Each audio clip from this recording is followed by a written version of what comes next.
Apakah metodenya sudah dapat? Setelah kita ngomongin alat dan bahan, selanjutnya poin yang paling penting adalah cara kerja ya, cara kerja penelitian atau prosedur kerja ya, SOP ya, standar operasional prosedur ya, standar operasional prosedur. Ini yang tidak berlaku kalau kita pakai catatan medis atau data sekunder ya, prosedur ya. Jadi kalau yang sudah pakai data sekunder tidak perlu ya, cukup kita kasih catatan medis atau catatan kematian. Kalau data sekunder tidak perlu ya, data sekunder tidak perlu ya. Karena sudah jelas ini tidak perlu ya, tidak perlu ya. Jadi data sekunder tidak perlu. Ini hanya untuk data primer kita kasih tahu ya. Jadi kita tahu dalam istilah kedokteran berjenjang gitu ya. Berjenjang. Yang pertama siapa yang melakukan anamnesa gitu ya, harus jelas ya. Jelas. Kemudian siapa yang melakukan pemeriksaan fisik harus jelas ya. Kemudian siapa yang melaksanakan pemeriksaan fisik. Kemudian siapa yang memeriksakan pemeriksaan labor ya, atau penunjang ya, penunjang. Yang terakhir penunjang ya. Sebelum sampai ke sini saya inikan dulu. Yang di sini terakhir siapa yang menegakkan diagnosa gitu ya. Harus jelas orangnya ya.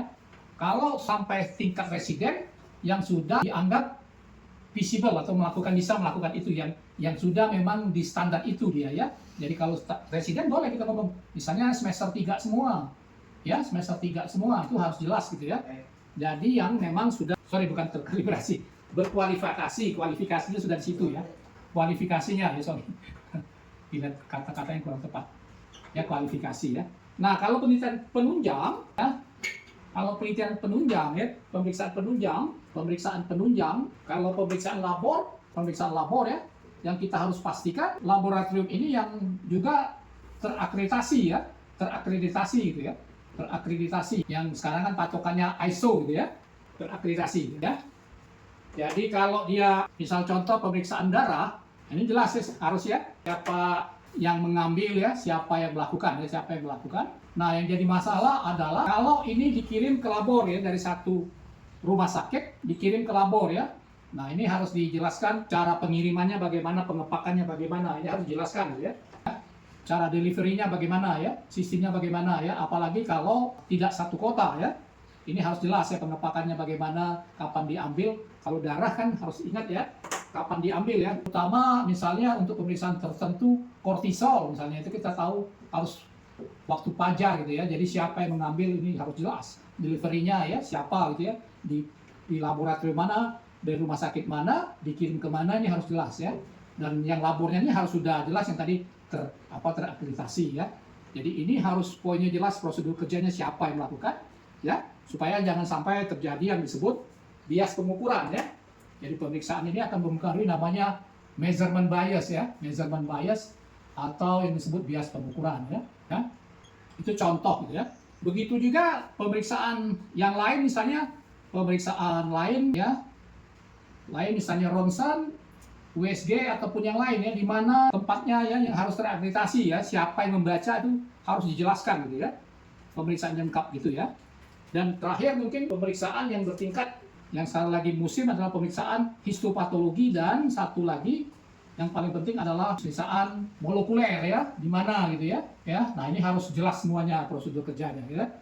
Jadi siapa yang melakukan, di mana, dan siapa itu penting gitu ya, supaya jangan terjadi namanya measurement bias atau bias pengukuran ya. Jadi itu kira-kira gambaran dari cara kerja itu ya, dari mulai anamnesa, pemeriksaan fisiknya siapa. Nah, satu lagi yang paling penting poinnya adalah diusahakan untuk yang menegakkan diagnosa, yang terakhir ya, yang perlu diingat ya oleh para mahasiswa, untuk yang menegakkan diagnosa. Nah, itu sebaiknya itu satu orang ya dianjurkan ya. Nah, bila lebih dari satu orang, bila lebih dari satu orang ya, itu tingkat keahliannya harus sama. Jadi same expertise ya, sama-sama expertise ya, kemampuan ininya sama gitu ya, keahliannya sama gitu ya. Kalau tidak, harus dilakukan yang namanya uji kesesuaian gitu ya. Uji akurasi. Harus dilakukan uji akurasi antara kedua atau ketiga pemeriksa ya. Dan ini harus dihitung kafanya ya. Dan kafa harus di atas sama dengan 80%. Kalau kurang dari itu dianggap terjadinya measurement bias antara kedua ahli ini atau ketiga ahli ini. Ya. Jadi itu yang syarat penting dalam cara kerja atau standar prosedur ini ya untuk para mahasiswa ataupun sejawat sekalian yang lagi sekolah baik di SP1, SP2 ya. Jadi terima kasih telah menonton. Mudah-mudahan kelengkapan metode penelitian ini lebih bagus lagi ya. Silakan subscribe, like, and share. Ciao.